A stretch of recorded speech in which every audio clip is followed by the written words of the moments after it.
रामचंद्र कह गए सिया से कि सूरज जी के घर है। हाँ सूरज के घर है।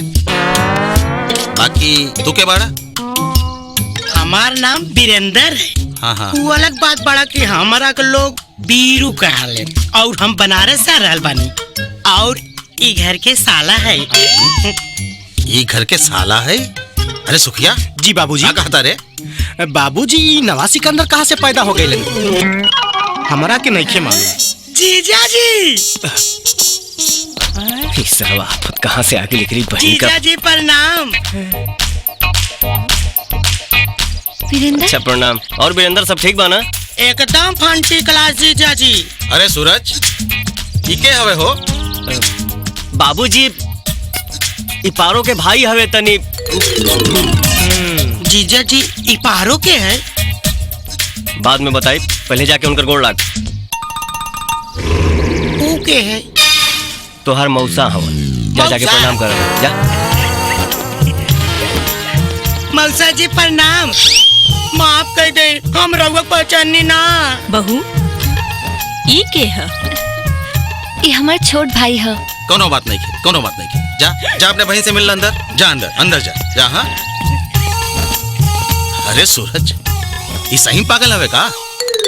हाँ बाबूजी ई केहू के कुछ कह देला। हाँ तब तू बाबूजी के मौसा कहलस।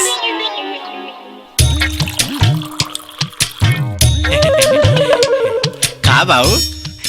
ए बाबू, अच्छा तू पारो के सगा भाई हुआ का? इपारो के है? तोहार बहन?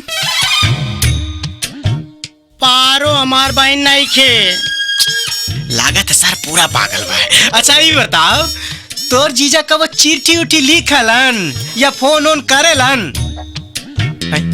हमार जीजा न कबो चिट्ठी भेजलन न कबो फोन कैलन। ई खातिर हम यहाँ आइल बाड़ी। यही जा तोर जीजा कहाँ रहलन? ऊ तो गइलन बम्बई। बम्बई? हाँ बिना हमारा बताउले बम्बई चल गइलन। ए बाबू सुना काहे रोवत बाड़ा तू? आए खाइला और खाला बाबू। अब हम क्या करा के जीजा का? जीजा तू हमरा के जीजा कहा? हम तोहार जीजा, तू हमार साला। हम बिहारी, तू बनारस वाला। आए मरबो कर का बता जाई तो का जीजा कह जाई। अरे सुखिया का हो रहल बा? कुछ ना बाबूजी, जान पहचान बढ़ावल जाता है।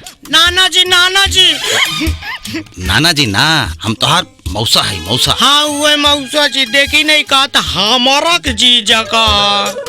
ना तो सूरज के ही जीजा का। अरे सुखिया तोरा के सब पता बा ना? इका चल बस अब चल जो यहाँ से। जी बाबूजी।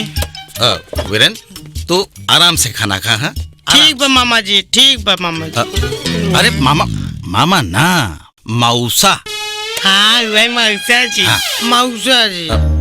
हम तो कई बार कहनी है कि वापस घरे चल जाओ, बाकी कहा था पूरा 1 महीना रहब। कहा? हाँ 1 महीना?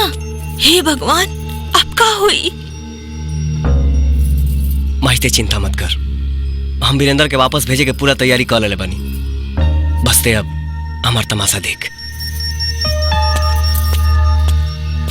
वीरेंद्र खाना खाला दबा के। जीजा जी कब आई नहीं बम्बई से? बस अब यहीं आवते बानी। एक काम करा, अब तू अपना घरे जाए के तैयारी करा। ना जीजा जी अबे हम यहाँ रहब, हम ना जाबे। 1 महीना रहब।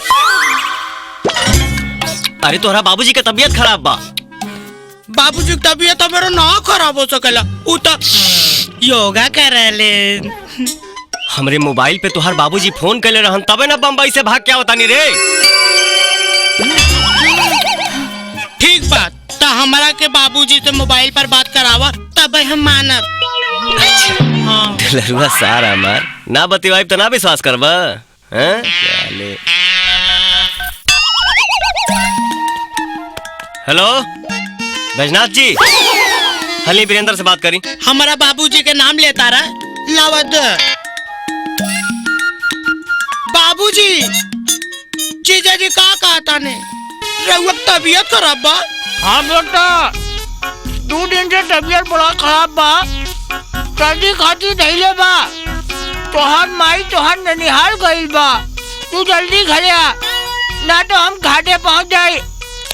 अभी हंडिया में तोहरा से मुलाकात होई। ऐसे मत कही बाबूजी, रहुआ कोनो डॉक्टर से दवा ले ली, हमार हलवानी पालागी।